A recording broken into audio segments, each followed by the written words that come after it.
या देवी सर्वभूतेषु सृष्टिरूपेण संस्थिता नमस्तस्यै नमस्तस्यै नमस्तस्यै नमो नमः।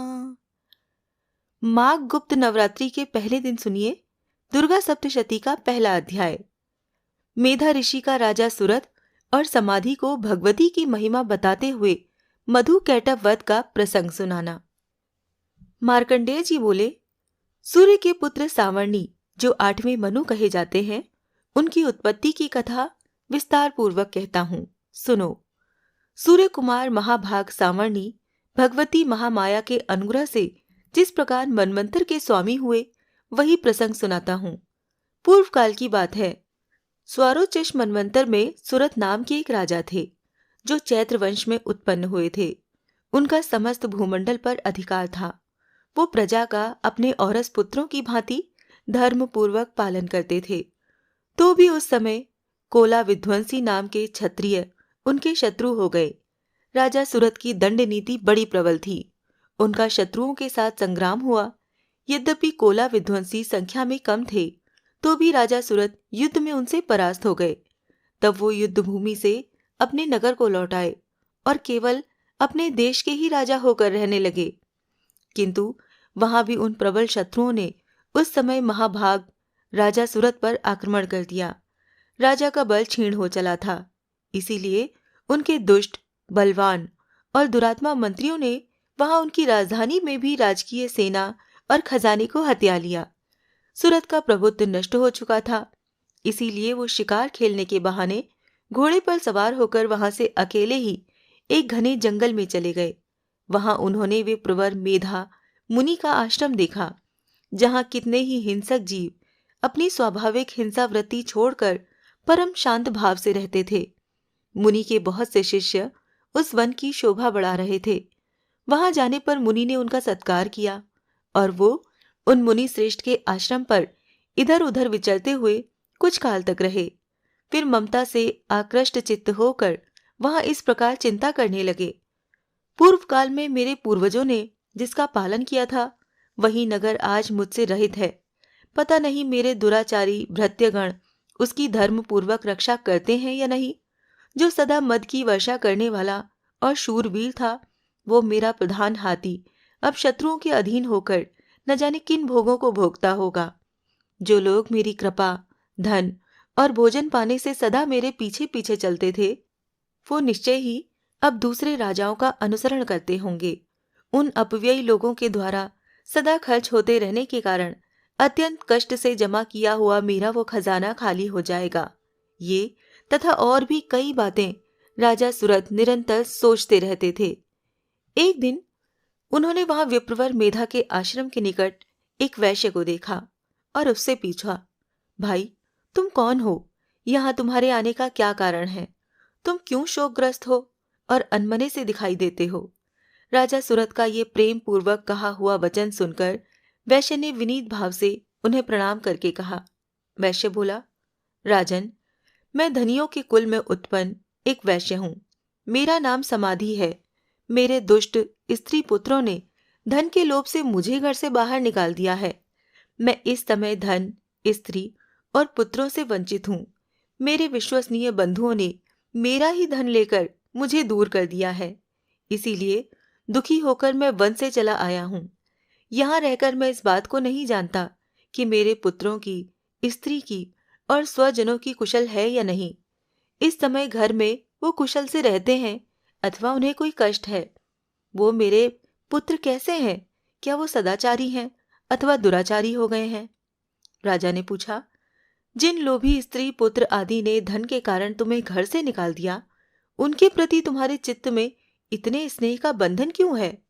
वैश्य बोला, आप मेरे विषय में जैसी बात कहते हैं वो सब तो ठीक है, किंतु क्या करूं, मेरा मन निष्ठुरता नहीं धारण करता। जिन्होंने धन के लोभ में पड़कर पिता के प्रति स्नेह, पति के प्रति प्रेम और आत्मीय जन के प्रति अनुराग को तेजांजलि देकर मुझे घर से निकाल दिया है, उन्हीं के प्रति मेरे हृदय में इतना स्नेह है। महामते, गुणहीन बंधुओं के प्रति भी जो मेरा चित्त इस प्रकार प्रेम मग्न हो रहा है कि क्या है, इस बात को मैं जानकर भी नहीं जान पाता।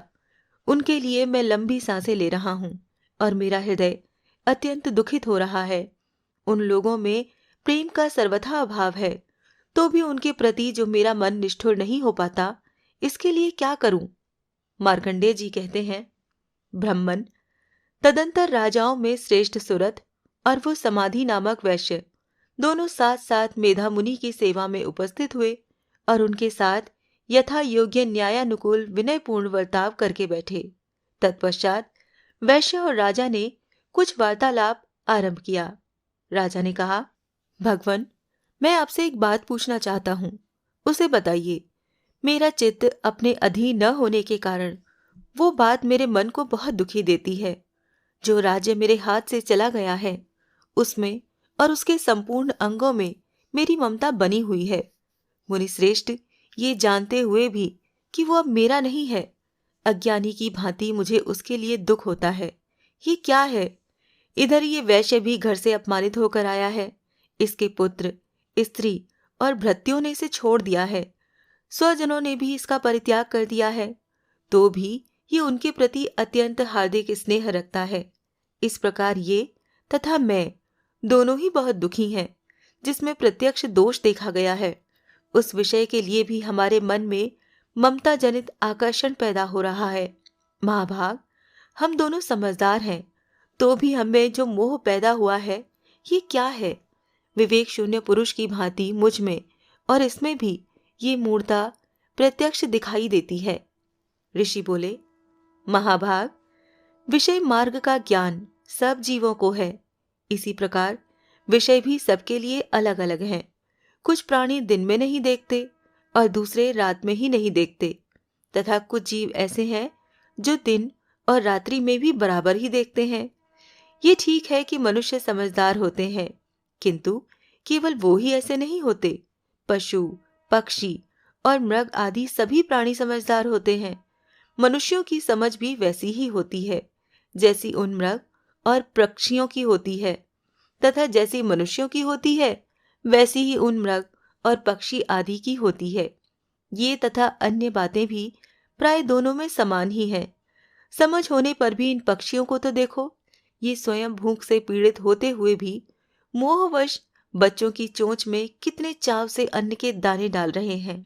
नरश्रेष्ठ, क्या तुम नहीं देखते कि ये मनुष्य समझदार होते हुए भी लोभवश अपने किए हुए उपकार का बदला पाने के लिए पुत्रों की अभिलाषा करते हैं? यद्यपि उन सब में समझ की कमी नहीं है, तथापि वो संसार की स्थिति बनाए रखने वाले भगवती महामाया के प्रभाव द्वारा ममतामय भंवर से युक्त मोह के गहरे गर्त में गिराए गए हैं। इसीलिए इसमें आश्चर्य नहीं करना चाहिए। जगदीश्वर भगवान विष्णु की योग निद्रा रूपा जो भगवती महामाया है, उन्हीं से ये जगत मोहित हो रहा है। वो भगवती महामाया देवी ज्ञानियों के भी चित्त को बलपूर्वक खींचकर मोह में डाल देती हैं। वो ही इस संपूर्ण चराचर जगत की सृष्टि करती हैं, तथा वो ही प्रसन्न होने पर मनुष्यों को मुक्ति के लिए वरदान देती हैं। वो ही परा विद्या, संसार बंधन और मोक्ष की हेतुभूता सनातनी देवी तथा संपूर्ण ईश्वरों की भी अधीश्वरी हैं। राजा ने पूछा, भगवन, जिन्हें आप महामाया कहते हैं, वो देवी कौन है? ब्रह्मन, उनका आविर्भाव कैसे हुआ तथा उनके चरित्र कौन कौन है? ब्रह्मवेत्ताओं में श्रेष्ठ महर्षि उन देवी का जैसा प्रभाव हो, जैसा स्वरूप हो और जिस प्रकार प्रादुर्भाव हुआ हो, वो सब मैं आपके मुख से सुनना चाहता हूँ। ऋषि बोले, राजन, वास्तव में तो वो देवी नित्य स्वरूपा ही है। संपूर्ण जगत उन्हीं का रूप है तथा उन्होंने समस्त विश्व को व्याप्त कर रखा है। तथापि उनका प्राकट्य अनेक प्रकार से होता है। वो मुझसे सुनो।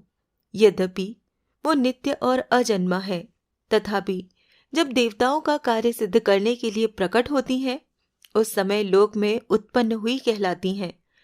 कल्प के अंत में जब संपूर्ण जगत एकार्णव में निमग्न हो रहा था और सबके प्रभु भगवान विष्णु शेषनाग की शैया बिछाकर योग निद्रा का आश्रय लेकर सो रहे थे, उस समय उनके कानों के मैल से दो भयंकर असुर उत्पन्न हुए, जो मधु और कैटव के नाम से विख्यात थे। वो दोनों ब्रह्मा जी का वध करने को तैयार हो गए। भगवान विष्णु के नाभि कमल में विराजमान प्रजापति ब्रह्मा जी ने जब उन दोनों भयानक असुरों को अपने पास आया और भगवान को सोया हुआ देखा, तब एकाग्र चित्त होकर उन्होंने भगवान विष्णु को जगाने के लिए उनके नेत्रों में निवास करने वाली योग निद्रा का स्तवन आरंभ किया, जो इस विश्व की अधीश्वरी, जगत को धारण करने वाली, संसार का पालन और संहार करने वाली तथा तेज स्वरूप भगवान विष्णु की अनुपम शक्ति हैं। उन्हीं भगवती निद्रा देवी की भगवान ब्रह्मा स्तुति करने लगे। ब्रह्मा जी ने कहा, देवी, तुम ही स्वाहा, तुम ही स्वधा और तुम ही वशटकार हो। स्वर भी तुम्हारे ही स्वरूप है। तुम ही जीवनदायिनी सुधा हो। नित्य अक्षय प्रणव में अकार, उकार, मकार, इन 3 मात्राओं के रूप में तुम ही स्थित हो तथा इन 3 मात्राओं के अतिरिक्त जो बिंदु रूपा नित्य अर्धमात्रा है, जिसका विशेष रूप से उच्चारण नहीं किया जा सकता, वो भी तुम ही हो। देवी, तुम ही संध्या, सावित्री और परम जननी हो। देवी, तुम ही इस विश्व ब्रह्मांड को धारण करती हो। तुमसे ही इस जगत की सृष्टि होती है, तुम ही से इसका पालन होता है और सदा तुम ही कल्प के अंत में सबको अपना ग्रास बना लेती हो। जगन्मयी देवी, इस जगत की उत्पत्ति के समय तुम सृष्टि रूपा हो, पालन काल में स्थित रूपा हो तथा कल्पांत के समय संहार रूप धारण करने वाली हो। तुम ही महाविद्या, महामाया, महामेधा, महास्मृति, महामोह रूपा, महादेवी और महासुरी हो। तुम ही तीनों गुणों को उत्पन्न करने वाली सबकी प्रकृति हो। भयंकर काल रात्रि, महारात्रि और मोहरात्रि भी तुम ही हो। तुम ही श्री, तुम ही ईश्वरी, तुम ही और तुम ही बोध स्वरूपा बुद्धि हो। लज्जा, पुष्टि, तुष्टि, शांति और क्षमा भी तुम ही हो। तुम खड्ग धारिणी, शूल धारिणी, घोर रूपा तथा गदा, चक्र, शंख और धनुष धारण करने वाली हो। बाण, भुशुंडी और परिघ, ये भी तुम्हारे अस्त्र हैं। तुम सौम्य और सौम्यतर हो। इतना ही नहीं, जितने भी सौम्य और सुंदर पदार्थ हैं, उन सबकी अपेक्षा तुम अत्यधिक सुंदरी हो। पर और अपर, सबसे परे रहने वाली परमेश्वरी तुम ही हो।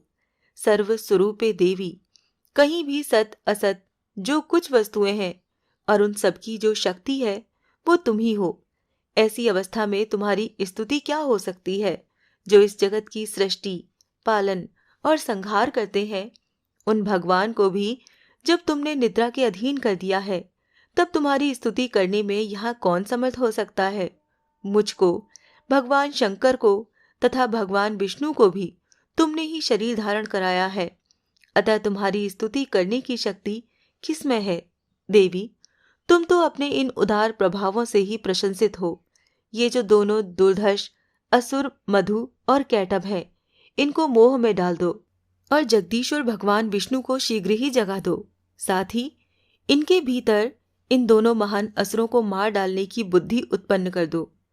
ऋषि कहते हैं, राजन, जब ब्रह्मा जी ने वहां मधु और कैटभ को मारने के उद्देश्य से भगवान विष्णु को जगाने के लिए तमोगुण की अधिष्ठात्री देवी योग निद्रा की इस प्रकार स्तुति की, तब वो भगवान के नेत्र, मुख, नासिका, बाहु, हृदय और वक्ष स्थल से निकलकर अव्यक्त जन्मा ब्रह्मा जी की दृष्टि के समक्ष खड़ी हो गई।